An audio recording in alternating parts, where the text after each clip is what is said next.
professora Emília. Agradecemos também a Karen, a Márcia, o João Kleber, o Luiz Henrique Bambini.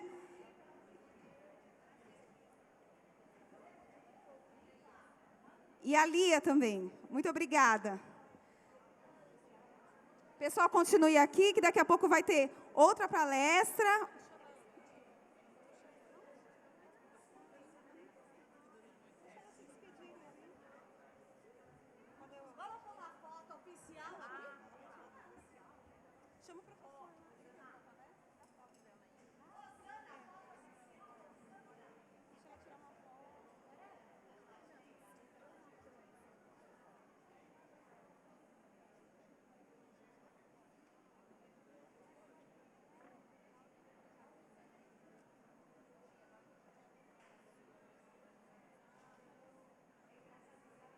Obrigada.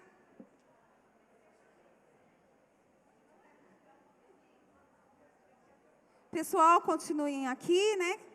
Que agora essa palestra, essa aula magna é livre, é aberta a todo o público.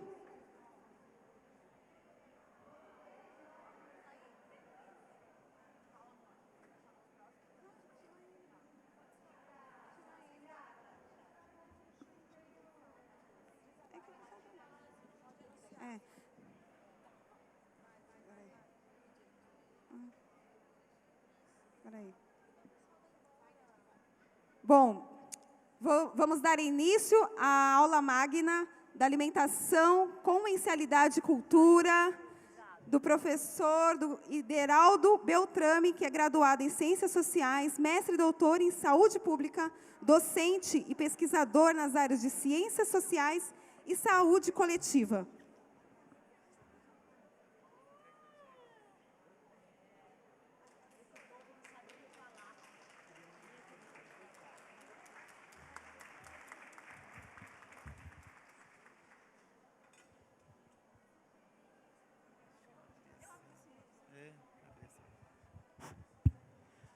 Boa tarde a todas e boa tarde a todos.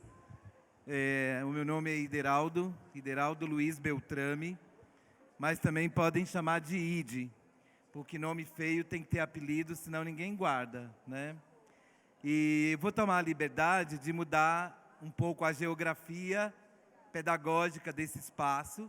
Eu não quero a responsabilidade de quem toma a frente e o alto, de um grupo que tem muito mais para ensinar do que aprender, sobretudo em relação ao tema que eu tenho a responsabilidade de falar, que é alimentação, comensalidade e cultura. Então, eu vou descer até aí um pouco para conversar com vocês mais de perto sobre essa questão. Na apresentação da síntese da plenária que vocês realizaram sobre esses assuntos, né? Uma das pessoas, quando falou de comensalidade, disse sobre essa palavra difícil. Não é nada difícil, talvez uma palavra pouco conhecida, mas a palavra comensalidade vem do latim comensa, comer à mesa. No entanto, a mesa é um instrumento, né, criado somente no século XVII, por volta de 1600. Para pensar essa questão da comensalidade, vamos voltar primeiro à questão da alimentação. Eu vejo que, para a maioria de nós, a alimentação é acessória. A alimentação passa despercebido. A alimentação tem um valor muito menor na sociedade industrial, capitalista, consumista, né? E, sobretudo, competitiva, certo? Esse tênis Nike é bem bonito, né? Certo, né? Mas um prato com inhame, com quiabo, deve ser alguma coisa bem feinha, não é? Então, uma das questões fundamentais de pensar a alimentação é que a alimentação, ela é um elemento fundante do ser humano. Nós nos tornamos humanos quando nós fomos buscar alimentos. Segundo o professor Claude Lévi-Strauss, um antropólogo francês, mas que veio ao Brasil, porque ele diz que o Brasil é o povo, entendeu, do outro mundo, que não existe em lugar nenhum. O Brasil precisava ser reinventado para Lévi-Strauss, porque aqui nós fazíamos tudo o que os europeus filosofavam, e aqui a gente já fazia com as pessoas que nem têm instrução. A alimentação, segundo o professor Claude Lévi-Strauss, no seu trabalho chamado O Cru e o Cozido, é o que nos transforma em humanos. Nós deixamos os símios, os primatas, e passamos para a condição de humanidade no momento em que nós cozemos os alimentos. Porque o cozimento é uma invenção. Os alimentos estavam como foram criados na natureza. A cocção, a deglutição do alimento é uma invenção humana. Você imagina como é o café da manhã do esquimó? Tem ideia? Como será que aquela gente lá na Islândia, sabem o que é isso, a Islândia? Quando a gente vê o mapa do mundo, quando a gente fez geografia, aquela ilha toda cheia de picotinho assim, que fica sozinha, quase afastada do mapa do mundo, né? Onde tem aquela cantora famosa que adora o Brasil e mora na Bahia, chamada Björk, ou Bjork, como eles chamam. Né? Imagina como deve ser o café da manhã. Como é que deve ser o café da manhã lá em El Salvador, na América Central? Será que eles comem? Essa ideia, para Lévi-Strauss, é o que nos torna humanos. A maneira, o modo, a forma como seres humanos, onde é que eles existam, nos mais diferentes lugares do mundo, o homem inventou algo que não estava na natureza. Para Friedrich Engels, junto com Karl Marx, o alimento é aquilo que tirou o homem das árvores e desceu para o chão. E o momento em que o primata tira as patas dianteiras do chão para erguer, para pegar frutas e catar galhos para fazer fogueira, nos tornou o Homo erectus, o Homo sapiens. A alimentação, então, é fundante do ser humano. Nós somos humanos porque nos alimentamos. E o que nós fizemos com isso ao longo da história da humanidade? Trocamos pelo tênis Nike, trocamos pelo hambúrguer, trocamos pela Coca-Cola. A identidade de cada povo, de cada um de nós, é dada por um conjunto material e imaterial de cultura. Então, cultura, as maneiras de viver diferente de todos os seres humanos. Os modos de vida, como nós andamos, pensamos, sorrimos, choramos, nascemos, não é? Menino é azul, menina é cor-de-rosa. Onde está isso no código genético? Onde está isso na biologia? Está na cultura. A cultura criou isso. Né? Eu sou mineiro. Nasci lá em Minas Gerais. Vocês adivinham o que eu gosto de comer? Pão de queijo. Sem ser pão de queijo, eu não gosto. Só para acabar com tudo, eu não gosto de pão de queijo.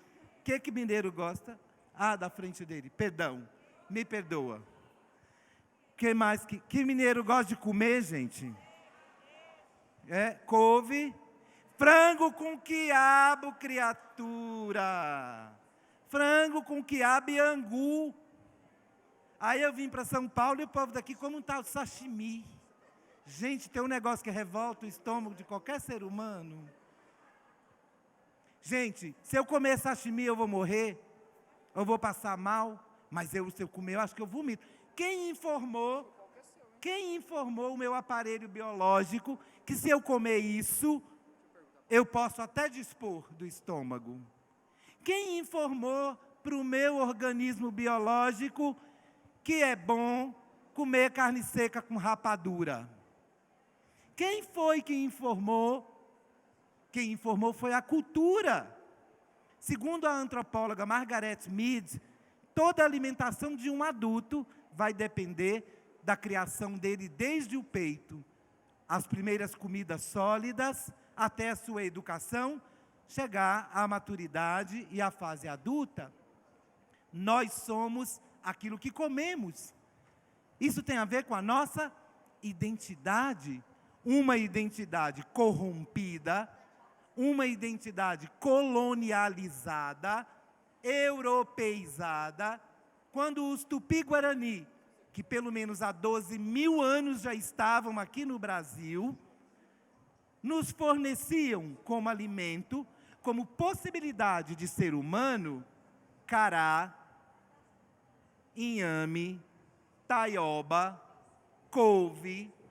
Vocês sabiam que tem uma coisa no Nordeste chamado palma, que é um prato da alta gastronomia francesa, e que lá em Santa Cruz, do lado de Natal, eles só dão para o gado porque eles não sabem comer palma. E graças a Deus tem uma nutricionista na Universidade do Rio Grande do Norte trabalhando a educação, né, alimentar das populações ligadas a onde tem palma, para tentar introduzir na alimentação escolar a palma como alimento. Primeiro porque está disponível. Se eu sou mineiro, pão de queijo, frango com quiabo e angu, né? Na sua opinião, o que é um gaúcho? Churrasco. Churrasco e? Chimarrão. Churrasco e chimarrão. Um gaúcho é churrasco e chimarrão, tá certo? Vejam como o alimento diz quem nós somos, como nós somos humanos. Agora, qual é o espaço do alimento na nossa vida? A não ser numa divisão de luta de classes, representada pelo alimento, alimento de rico, alimento de pobre, e os alimentos que ganham essa fama, ou, segundo Marx, a ideia de fetiche. Fetiche é a ideia de um outro valor que nós atribuímos às coisas, além do seu valor de uso. Por que nós vestimos roupas?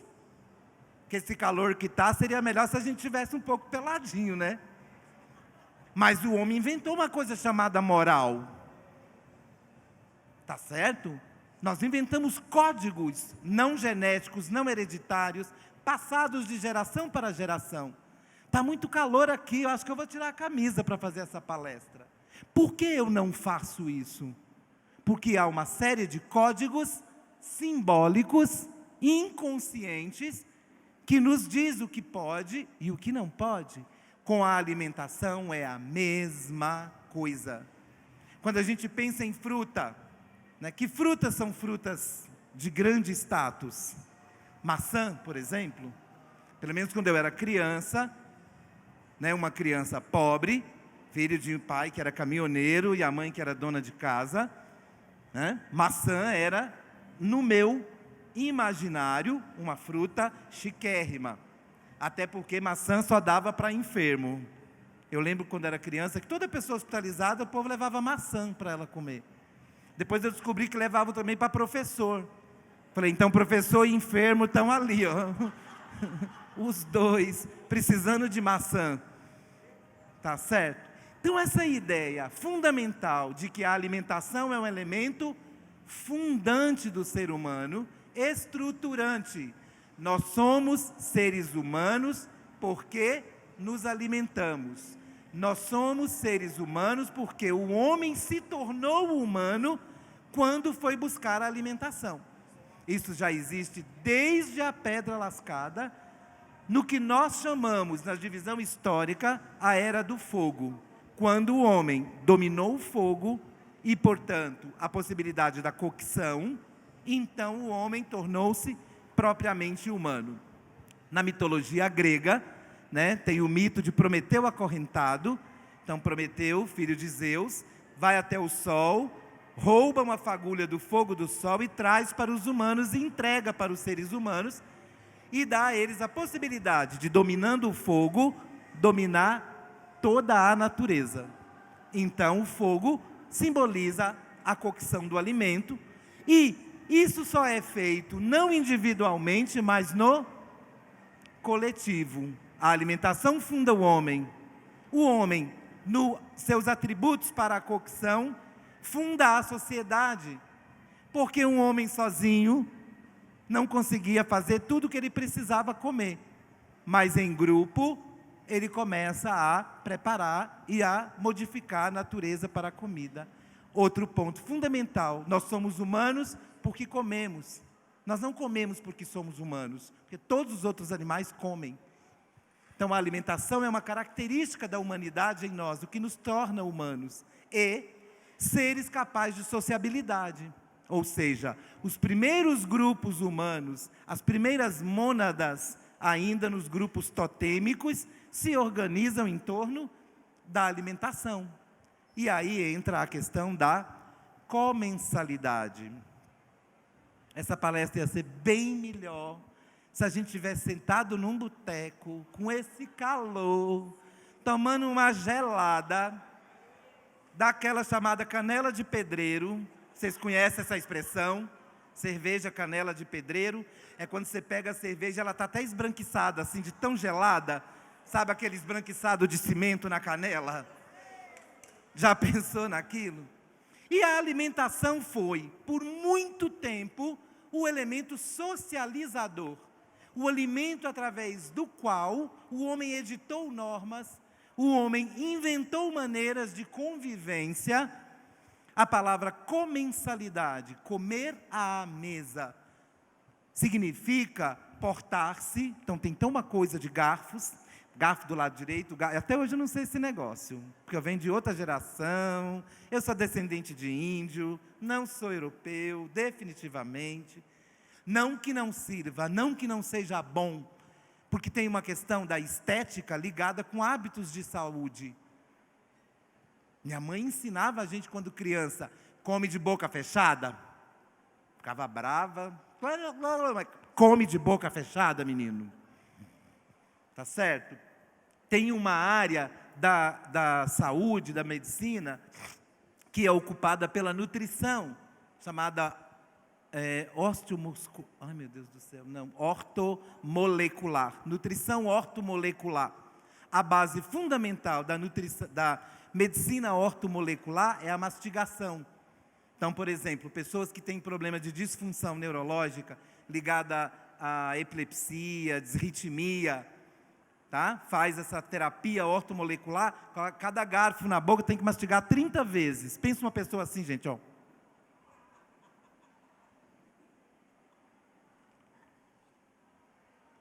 Começa a dar um nervoso na pessoa, se ela já tem disritmia, ela sai dançando axé, de tão doida depois de fazer isso. Por quê? Com a educação, incluindo a educação dos hábitos alimentares, do se portar à mesa, do estar à mesa, do manuseio dos garfos, da higiene e da limpeza em torno da alimentação, você vai também socializando hábitos saudáveis. Uma questão fundamental para nós pensar essa questão de hábitos saudáveis, não do que está comendo, mas do ponto de vista da transferência do alimento. Porque o alimento sempre teve uma representatividade na nossa vida. Tá certo? Por exemplo, se alguém viver uma vida inteira sem comer bolo de aniversário, cadê as nutricionistas daí? A pessoa pode morrer, pode ficar desnutrida, o IMC dela vai ficar abaixo de 25, perigoso. Agora, pense numa vida sem bolo de aniversário. Que vida sem graça. Que eu estava falando, se essa reunião fosse agora num boteco, com um pagode, uma geladinha, quem não gosta de beber uma gelada, um suco, tá certo? Pensa, a ideia de comensalidade é a ideia de convivência em torno da alimentação. Não é só do alimento, mas do hábito de alimentar. A alimentação é uma marca humana presente em todas as instituições existentes na sociedade humana. Por exemplo, na religião. Quem lembra das coisas quais são os exemplos do alimento com a representação religiosa cristã? O maná que cai do céu. Quem lembra dos vinhos, né? O primeiro milagre foi com um alimento, não é? As bodas de Canaã. E em outras religiões? Tem alimentos que não são para comer. Na Índia, por exemplo, com a vaca, pense em comer uma vaca na Índia, né? Um crime contra a religião local. Os alimentos dos santos sagrados do candomblé. Como é que nós aprendemos a comer um óleo de dendê? Aprendemos a fazer, né, o uso de corantes, como do uruncum, se não com os indígenas, com toda a representação do deus Tupã, que tinha uma relação da natureza e dos alimentos com a limpeza do corpo. Tá certo? Então, os alimentos, ao longo da história da humanidade, vão fazendo em nós a sociabilidade, vão editando a maneira como nós vivemos, como nós pensamos, tá certo? Quando eu falei mineiro, frango com quiabo e angu, certo? Gaúcho, churrasco e chimarrão, tá certo? Quem sabe o que se come em Brasília? Não vou nem falar porque a Polícia Federal está aí fora. Não vou nem falar porque a Polícia Federal está aí fora. O que se come em Brasília? Euro e dólar. Não, mentira. Mas ligado, por exemplo, a Goiás, que é o estado onde fica o Distrito Federal, você tem uma alimentação riquíssima, que a gente não lembra muito, mas tem um palmito muito famoso deles, que faz o empadão. Alguém lembra? Alguém aqui é de Goiás? Ninguém de Goiás, né? Tá vendo? Para lembrar o nome dessa, tem um palmito que eles fazem. Não é pupunha, não. Oi? Não, Jussara também não. É uma outra coisa. Se eu lembrar, eu falo até o final. Que eu sou daquelas pessoas nervosas que fica tentando lembrar o nome até morrer, e aí vai levantar do caixão e dizer, tá, e gritar o nome. Entendeu? Porque tem essa coisa. Agora veja, o que nós estamos fazendo aqui? Qual a perspectiva de passar um dia inteiro com essas discussões? De que maneira nós podemos educar as novas gerações para uma alimentação saudável? Considerar que eu penso em territórios educativos, o que seriam territórios educativos em se tratando de alimentação? Significa pensar como que nós vamos tirar o McDonald's e o hambúrguer e a Coca-Cola da instrução geral das crianças, se nós queremos discutir uma alimentação. Ver um comercial em que o pai comemora, ou que é comemorativo do pai ser uma boa pessoa, se ele leva o filho no McDonald's, porque tem esse comercial veiculado. Ou quando a gente vê a indústria produzindo uma educação, porque todo o processo, né, de imagem é um processo educativo, todo o processo educativo é um processo ideológico. Quando eu ensino também uma visão de mundo, o que é bom e o que é ruim, o que é feio, o que é belo, os pares de oposição. Outro dia assisti um comercial em que aparece a Grazi Massafera vendendo uma água de coco. E ela anuncia que a coisa mais importante da água de coco dela é que ela tem 0 colesterol. E eu discuti com as alunas de nutrição na sala. Falei, gente, vocês concordam? Primeiro eu mostrei o comercial, aluno de primeiro ano ainda não sabe todas as coisas. Mostrei o comercial e falei, vocês concordam ou discordam dessa água de coco com 0 colesterol? Se ela pode ser muito boa ou muito ruim por causa disso. A discussão começou a se animar, eu já falei, pode parar com a palhaçada. Falei, o que é colesterol para começar tudo? Colesterol é de origem animal. Animal. Então como é que coco vai ter colesterol? Mas você vende uma imagem de tudo agora com 0 colesterol. Gente, alimento de origem vegetal não contém colesterol. Então se alguém vender para você uma batata inglesa com 0 colesterol, você não vá na onda, tá? A grande preocupação da educação, dos territórios educativos, é com a questão da globalização.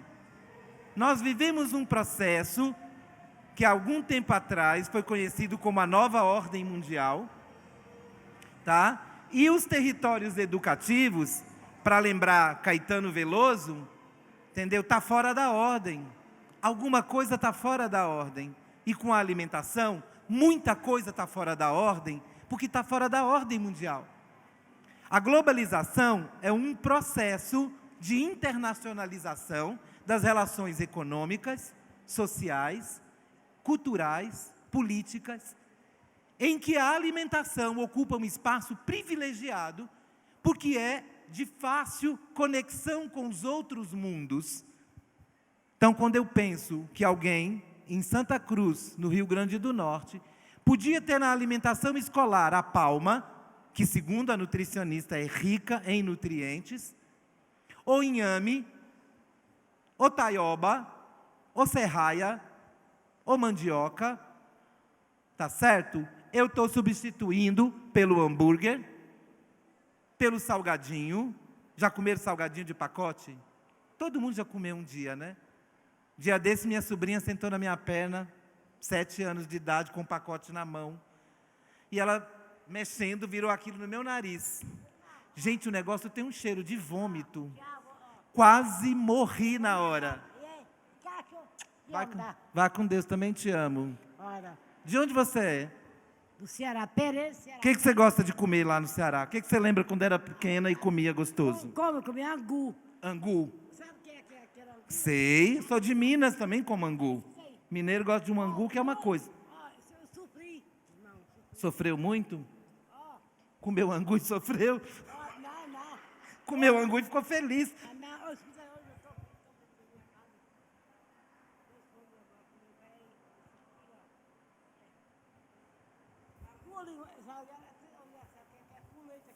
Aqui é polenta, é. É porque essa gente toda eles são muito amigos dos italianos. Os italianos gostam de fazer polenta. Nossa, é angu. É. Mas não tem briga, não. Angu e polenta é tudo a mesma coisa. É tudo bom. Faz bem para a saúde. Você já vai? Não, vou ficar aqui, ó. Beleza.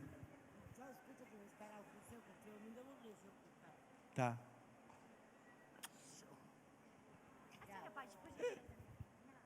Isso. Ah, uma comida. Eu não lembrava disso, mas no Ceará também come angu. É que a gente tem uma outra visão.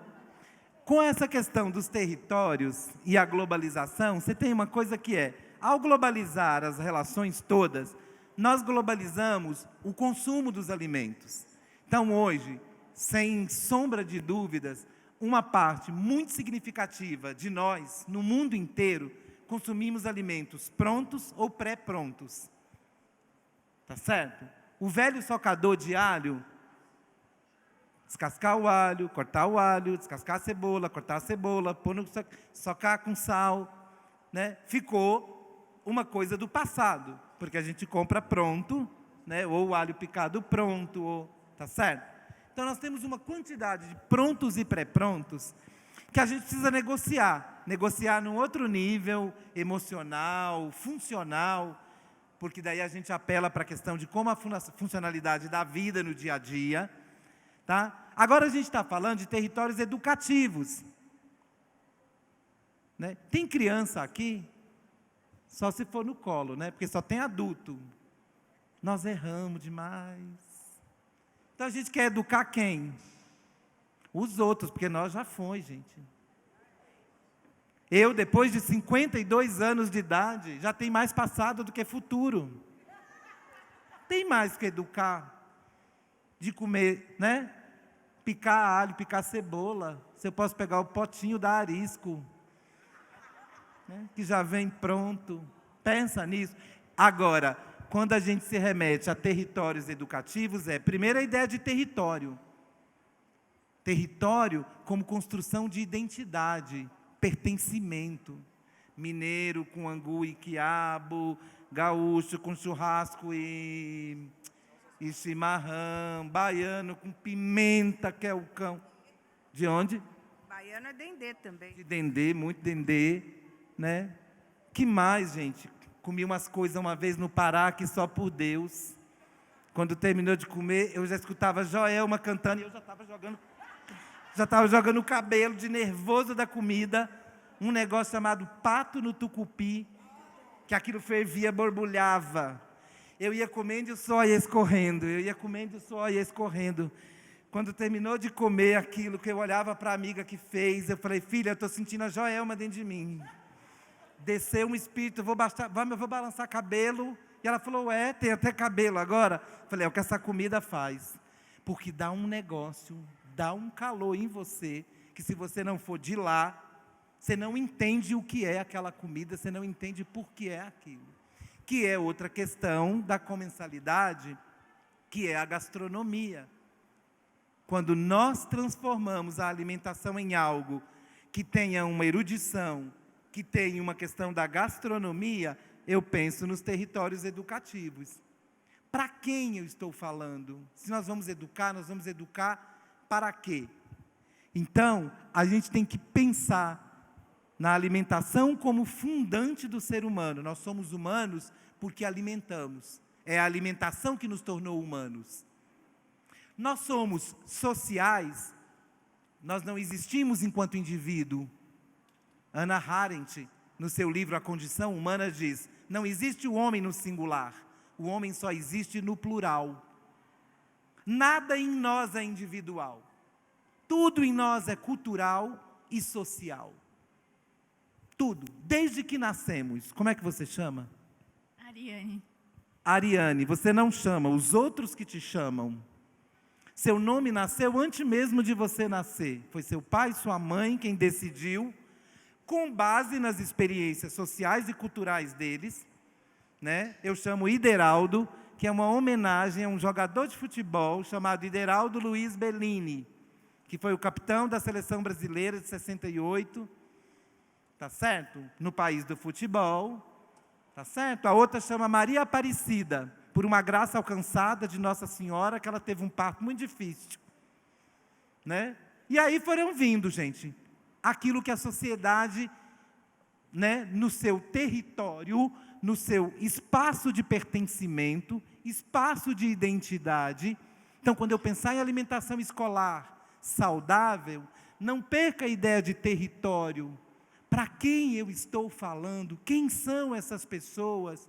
Estou na unidade básica de saúde, lá na Casa Verde Alta, com os alunos de medicina, e vamos até a escola, que tem um pouco mais acima, crianças de 8, 9, 10 anos, para desenvolver trabalho com eles. Primeira coisa que eu falei, gente, quem são essas pessoas? Não, professor, crianças em idade escolar. Eu falei, isso é decisão de epidemiologista. Eu sou antropólogo, eu não aceito isso. Não desce. Para quem vocês vão falar? Qual é o público?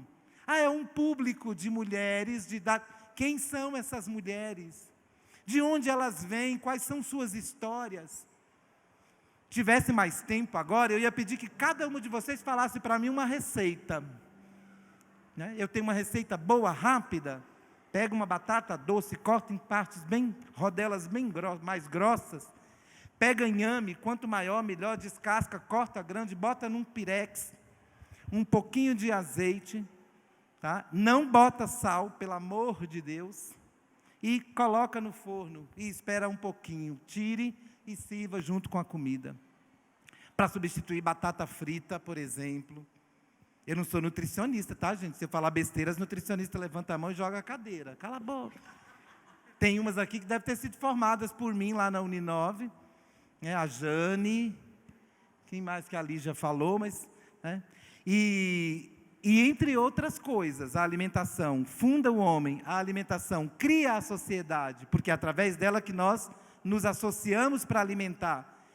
Né? Vai lá no Museu de Antropologia no México, você passa o dia inteiro para conhecer a história do homem, né? Aí você vai vendo como o homem foi se locomovendo no planeta atrás de alimento, atrás de comida, sobretudo a partir do momento do fogo, né, e da confecção. E aí a questão da comensalidade, ou seja, sentar à mesa. É no sentar-se à mesa que nós contratamos, socializamos normas, regras, padrões, né? Comida de santo, comida sagrada, comida de batismo, comida de noivado, comida de fim de semana, churrasco na laje com pagode, né? Isso para quem tem uma laje, porque o resto morre de inveja porque faz o churrasco na sua varanda gourmet. Fica aquela fumaça, aquele cheiro. Na laje é bom porque na laje é aberto, né? Suor, tudo, a gente vai comendo e sambando e dançando, a digestão já sai pronta. Então, pensar comensalidade, alimentação e cultura é pensar o alimento que nos dá a humanidade em nós, que nos tornou humanos. A comensalidade, o sentar-se à mesa como o ato de aprimorar-se nas regras de educação, inclusive de educação moral. A alimentação está muito ligada com a questão moral. Tem um estudo que mostra, por exemplo, essa relação. Quando a gente diz, é de menino que se torce o pepino. Menino, vou passar pimenta nessa boca, hein? Fale palavrão. O alimento tem uma representatividade. A gente precisa resgatar essa representatividade da alimentação nos territórios educativos. Discutir com pais, crianças sobre a alimentação é fundamental para pensar por que a gente gosta de umas coisas e não de outras. Por que criança gosta de hambúrguer e não gosta de abóbora? Sabe a moranga, aquela vermelhinha? Quando eu era pobre, minha mãe falava, come meu filho, come, abóbora é a carne de pobre, tem muito ferro, tem muito... Você crescia ouvindo umas coisas. Por último, e para pensar essa ideia da alimentação e da comensalidade, é para dizer que educar é ato contínuo. E para educar, não precisa ter pedigree. Não precisa ser especialista, mestre, doutor. A gente tem, porque a gente vem de uma perspectiva, né, de criação de um mundo e de uma erudição que faz a pesquisa, que pensa os conceitos. Educar é um ato simples de conviver, e o alimento é espaço de convivência. Pensar isso e transmitir isso no processo educativo, dentro de territórios próprios, não existe universais. Ensina essas crianças, ensina... Não existem universais. Todas as coisas têm que ser pensadas nos seus territórios, nos seus espaços. E, sobretudo, né, o fato de que vocês se dispuseram a fazer isso, já é em si um processo educativo. Bom mesmo se fosse comensal, que a gente estivesse num boteco com uma cervejinha, tá certo? Eu quero agradecer ao Danilo, que é o coordenador, né, da CODAI, que fez esse convite mais formal, mas, sobretudo, a minha amiga Lígia, que é uma colega de trabalho, né, eu sou professor na Universidade 9 de Julho, na Uninove, há 16 anos, e a Lígia é uma grande companheira de lá e fez esse convite para eu estar aqui conversando com vocês um pouco. A Agnes, que foi quem fez um pouco o meio de campo nos e-mails para chegar até aqui. Muito obrigado, a gente poderia conversar muito mais e ouvir vocês também. Tá? Agradeço muito a vocês e ao pessoal do CODAI, então de parabéns por essa iniciativa. Tá bom? Um grande beijo no coração. Agradecemos a palestra, né, Alimentação, Comensalidade e Cultura, do professor Ideraldo Beltrame. Agora, para finalizar o dia, né, de tantas aprendizagens, eu convido ao palco o professor Marcos Fonseca para uma apresentação musical. Obrigada.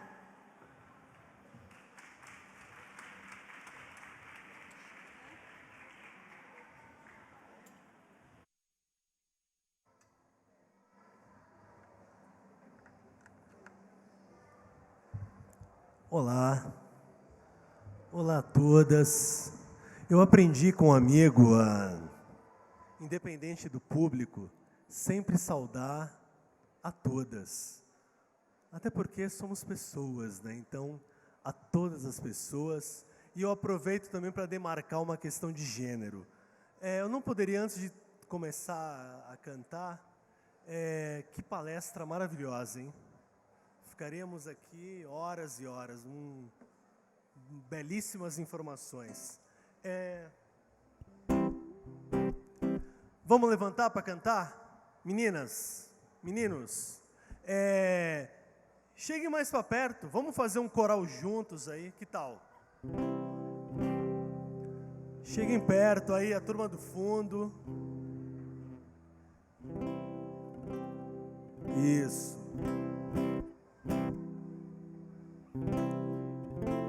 Vamos ver se o coral feminino anda bem. Cantem comigo essa aqui, ó.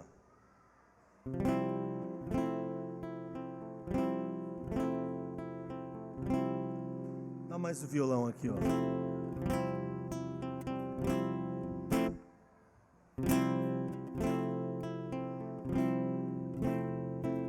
Diz pra eu ficar muda.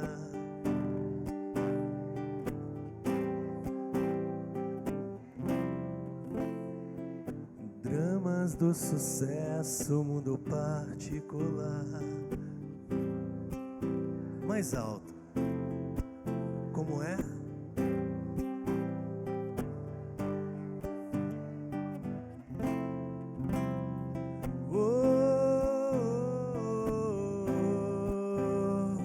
Eu quero você como eu quero. O que você precisa?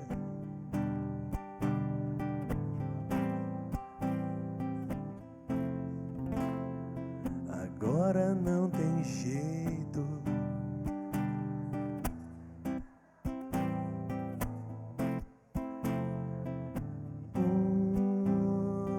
Eu quero você como eu quero.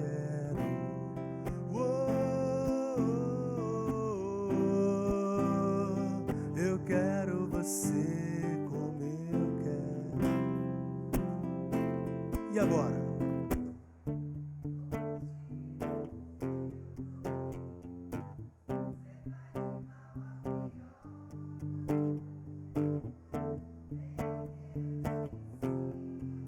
Como ser bem melhor, bem melhor. Longe do meu domínio, cê vai de mal a pior. Vem que eu te ensino como ser bem melhor. De novo. Eu quero você como eu quero.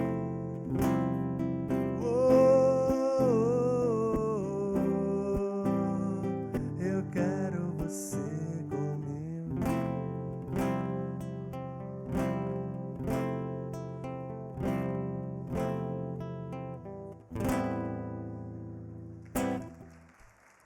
Você é mais do que sei, é mais que pensei, é mais que esperava, baby. Você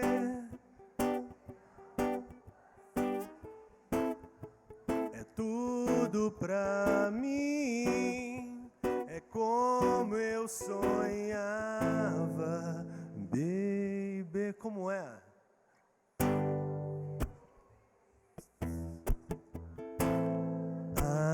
Agora não vá embora, não. Na na na na na na. Na na na na na. Gente, é uma honra estar aqui. Quero parabenizar a equipe que proporcionou um lindo evento. E para terminar, essa aqui, ó.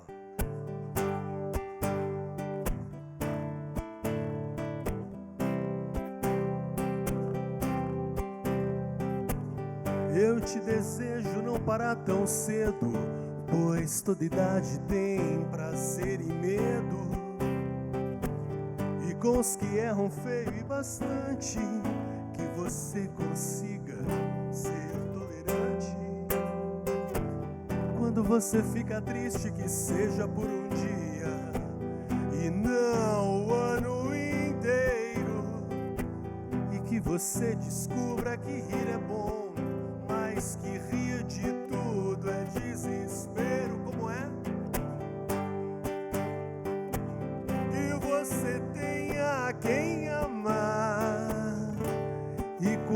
estiver bem cansado, ainda existe amor para recomeçar.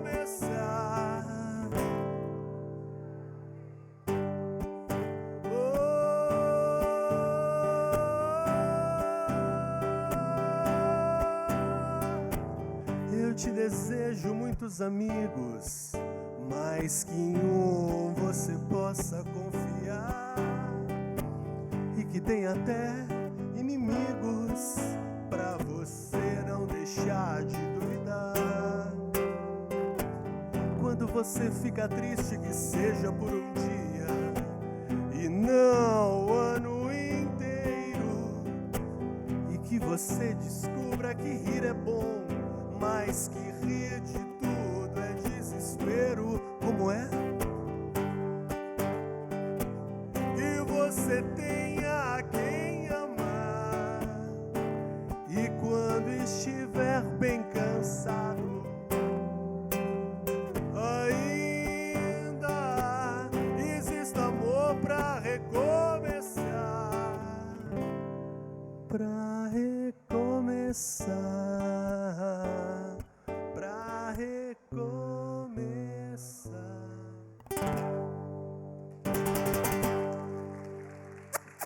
Obrigado a todos. Uma honra estar aqui. E para quem quiser conhecer o meu trabalho, o nome do projeto é O Inevitável Amor.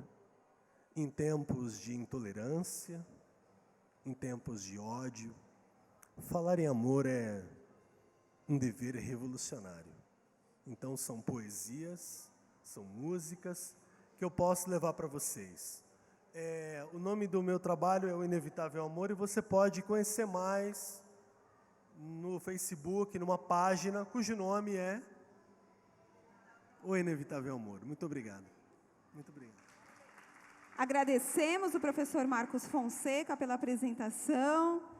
Agradecemos a presença de todas e todos e vamos dar continuidade a uma educação além do prato. Bom retorno a todos.